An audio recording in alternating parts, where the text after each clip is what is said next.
ഇന്നത്തെ എപ്പിസോഡിൽ ഈ ഭൂമി പിളർന്നൊന്ന് താഴെ പോയിരുന്നെങ്കിൽ എന്ന് ജാസ്മിൻ ആലോചിച്ച് കാണും. അമ്മാരി അറഞ്ചാം പുറഞ്ച അടിയാണ് നമ്മുടെ ലാലേട്ടന്റെ കയ്യിൽ നിന്ന് കിട്ടിയത്.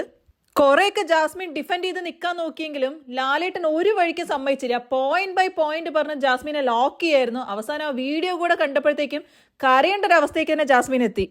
ആദ്യം തുടങ്ങിയ സിജോന്റെ ഇഷ്യൂലാണ്. സിജോനെ കുറിച്ച് ആരും അന്വേഷിച്ചില്ലല്ലോ എന്ന് ലാലേട്ടൻ ചോദിക്കുമ്പോൾ ജാസ്മിൻ പറഞ്ഞ ഉത്തരം നമ്മളെല്ലാവരും ഞെട്ടിച്ച് കാണും. എനിക്കത് വലിയ വിഷയമായിട്ട് തോന്നിയില്ല ലാലേട്ട എന്നാ പറഞ്ഞ്. ഇത് കുട്ടി സംസാരിക്കുന്നതിന് മുമ്പ് ഒന്നും ആലോചിക്കുന്നില്ല. എന്തൊക്കെ പൊട്ടത്തരങ്ങളായി വിളിച്ചു പറയുന്നത്. അതൊരു വിധത്തിൽ കഴിഞ്ഞപ്പോഴത്തേക്കും ദേ വരുന്നു ലാലേട്ടൻ വീണ്ടും ആ മൈക്കിന്റെ വിഷയമായിട്ട്. ആ വീഡിയോ കൂടെ കണ്ടപ്പോഴത്തേക്കും പുള്ളിക്കാരുടെ ടെമ്പർ മുഴുവൻ പോയി. മുഖമൊക്കെ ആകെ ചുങ്ങി എന്ത് ചെയ്യണമെന്ന് അറിയാത്തൊരവസ്ഥയായിരുന്നു. എന്നാ അതോടെ അവസാനിച്ചോ? ഇല്ല, വീണ്ടും വരുന്നു ചായയുടെ വിഷയം. തുമ്മിയ ചായ കൊടുത്തു എന്നും പറഞ്ഞ് അതും കൂടെ കഴിഞ്ഞപ്പോഴത്തേക്കും ജാസ്മിന് മുഴുവൻ കയ്യിൽ നിന്ന് പോയി. അതിന്റെ ഇടയിലാണ് നമ്മുടെ ജിൻഡോ കാക്കയുടെ വക ഒരു പുതിയ കണ്ടുപിടുത്തം. ജാസ്മിൻ ടോയ്ലറ്റിനുള്ളിൽ നിന്ന് ഗബ്രിയുമായിട്ട് ഗെയിം പ്ലാൻ ചെയ്യുന്നുണ്ട് എന്ന്.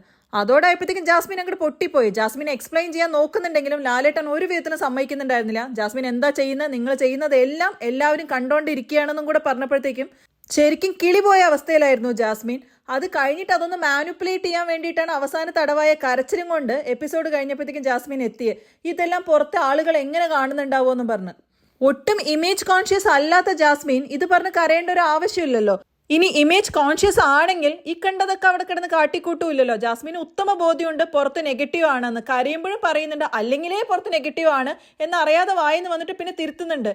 സപ്പോസ് നെഗറ്റീവ് ആണെങ്കിൽ ഇത് കൂടുതൽ നെഗറ്റീവ് ആക്കില്ലേ? ആളുകൾ എന്തെല്ലാം ചിന്തിക്കും? ഈ ചിന്തയൊക്കെ ജാസ്മിൻ ഉണ്ടോ? ഉണ്ടെങ്കിൽ ഉള്ളിൽ കിടന്ന് ഇതെല്ലാം കാണിക്കില്ലല്ലോ. അപ്പൊ ജാസ്മിൻ ഉത്തമ ബോധ്യമുണ്ട് ഇത് പുറത്ത് നെഗറ്റീവ് ആയിട്ടാണ് പോകുന്നത് എന്ന് അറിഞ്ഞുകൊണ്ട് ജാസ്മിൻ ചെയ്യുന്ന കാര്യം. പിന്നെ ആളുകൾ പറയുന്നതിൽ തെറ്റില്ലല്ലോ.